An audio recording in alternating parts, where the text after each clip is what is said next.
Assalamualaikum dan salam sejahtera murid-murid. Cikgu harap awak semua sihat hari ini. Baik, jadi pada hari ini kita akan belajar tentang imbuhan.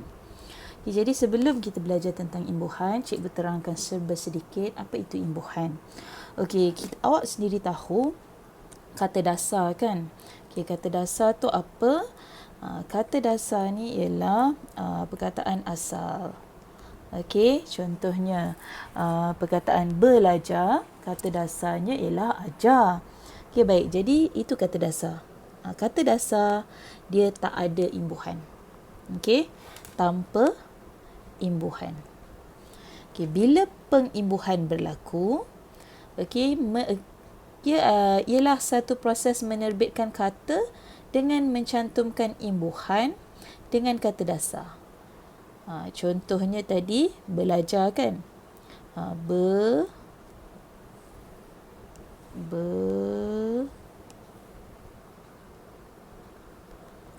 belajar.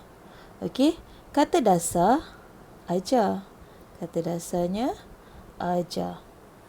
Okey, baik, jadi imbuhan ditambah ialah belajar. Okey. Jadi cikgu harap awak serba sedikit fahamlah imbuhan tu apa. Imbuhan tu ialah kata dasar. Okey, yang ditambahkan dengan perkataan imbuhan tu lah. Okey. Baik, jadi kata berimbuhan ni pula dia ada macam-macam jenis. Okey, dia ada yang pertama imbuhan awalan. Satu, imbuhan awalan. Yang kedua, imbuhan akhiran. Yang ketiga, imbuhan apitan. Keempat, imbuhan sisipan. Dan kelima, imbuhan pinjaman. Pada hari ini, kita akan belajar tentang imbuhan awalan, akhiran, apitan dan sisipan. Okey, untuk video yang ini, cikgu akan terangkan dahulu apa itu imbuhan awalan. Okey, nama dia pun awal. Okey, maksudnya dekat sini, imbuhan tu berada di hadapan. Hadapan apa? Hadapan kata dasar lah. Okey. Jadi yang pertama kita tengok awalan ber. Kenapa dia besarkan huruf R ni?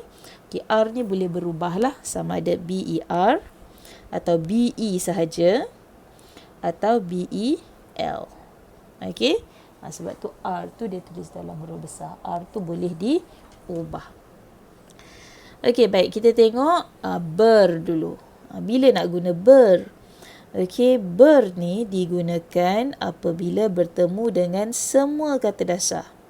Kecuali kata dasar yang bermula dengan huruf R. Okey, kalau kata dasar tu mula dengan huruf R.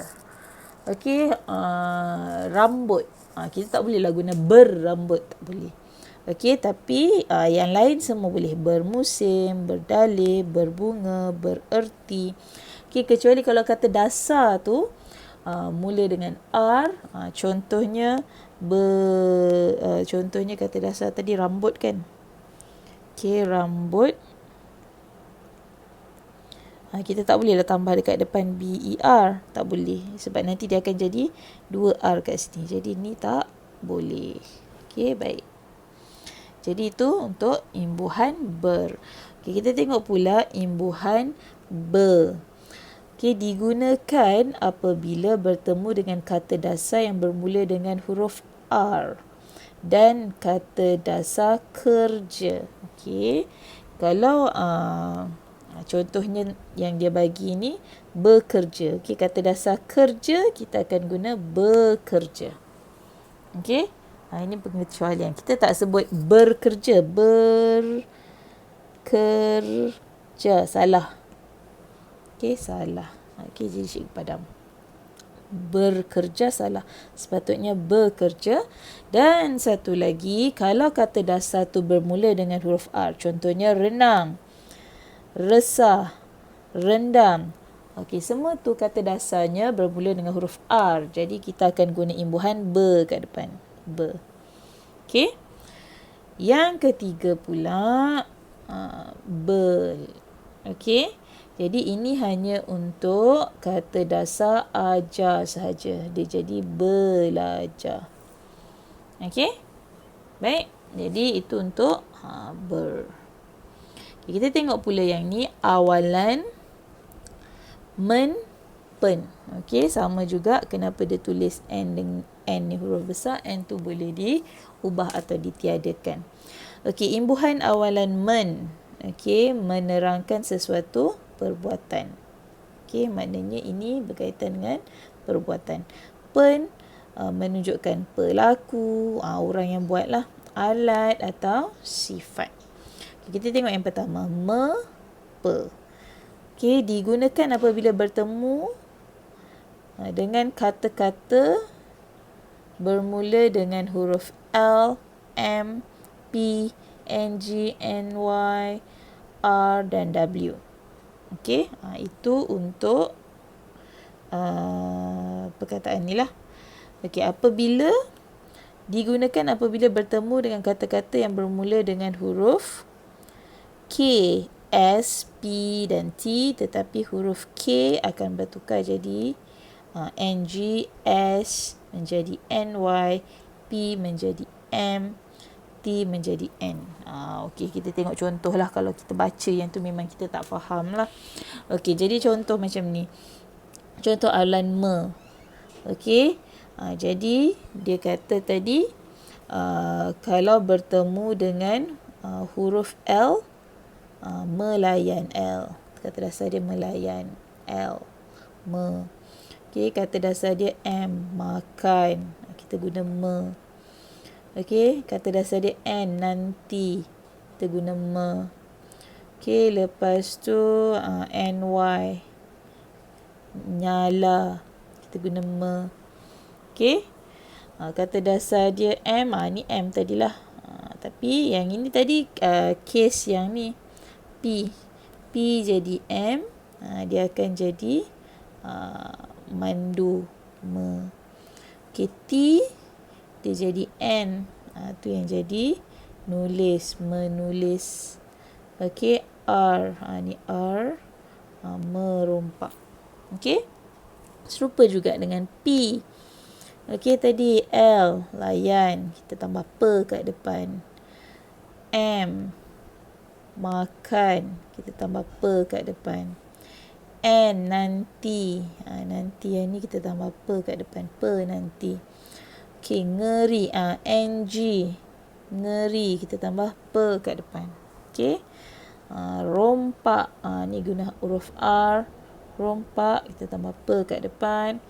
Ni yang cikgu kata tadi, tulis, dia jadi N, dia jadi penulis.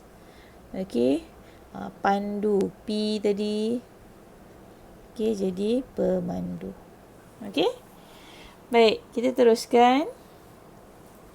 Okey, ini kalau pem. Okey, digunakan apabila bertemu dengan kata-kata bermula dengan huruf B dan F. B dengan F. Basuh. Okey, F, fitnah, fitnah. Okey, sama juga pembasuh, pemfitnah. Okey, jadi dengan pem kita guna bila kata dasar dia B bermula dengan huruf B dan F. Okey, yang ini pula D. Okey, D membentuk kata kerja dalam ayat pasif. Okey, ayat pasif. Okey, dijemur, dipukul, dianyam, dilontar dalam ayat pasif. Dijemur, baju itu dijemur oleh kakak. Okey, contohnya itu ayat pasif lah. Okey, kita teruskan ke pula. Membawa maksud semua atau menunjukkan kedudukan seseorang atau sesuatu.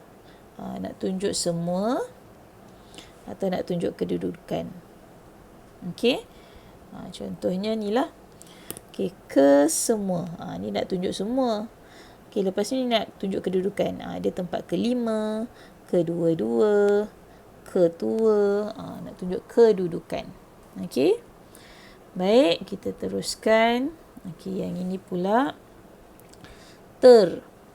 Membawa maksud tidak sengaja ataupun paling, keupayaan, telah sedia berlaku atau keadaan yang berpanjangan. Okey, ini contohnya. Terakhir, terjaga, terbiar, terbuka. Okey. Seterusnya, membawa maksud satu, sama, semua atau tidak tetap. Okey, sebotol menunjukkan satu botol. Setebal maksudnya sama tebal. Sedunia, satu dunia lah. Sebanyak, sebanyak berapa, maknanya jumlah yang tidak tetap. Okey. Baik, jadi itu sahaja tentang imbuhan awalan. Cikgu harap ini dapat membantu awak.